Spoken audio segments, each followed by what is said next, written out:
Binigyang pagkilala na rin maging ang ibang Filipino Olympians na bigong makauwi sa bansa noong nagdaang Heroes Welcome Ceremony.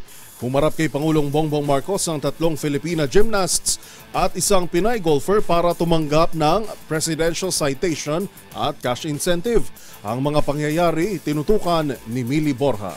Bumisita na rin sa Malacanang Palace ang 4 pang Filipino Olympians para tumanggap ng Presidential Citation mula kay Pangulong Bongbong Marcos. Tinanggap ng Filipina gymnast na sina Alea Finnegan, Emma Malabuyo, Levi Jung Rui Vivar at golfer na si Dottie Ardina ang naturang pagkilala, maging ang 1 milyong pisong cash incentive na nakalaan para sa mga atletang sumabak sa 2024 Paris Olympics.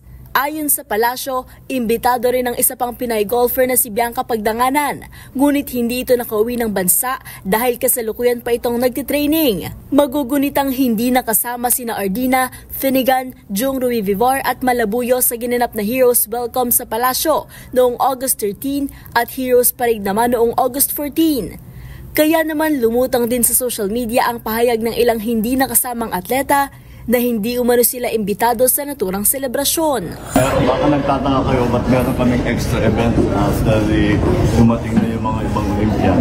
Ay dahil nung nagpa-reception kami dito, wala sila nagbiyahe.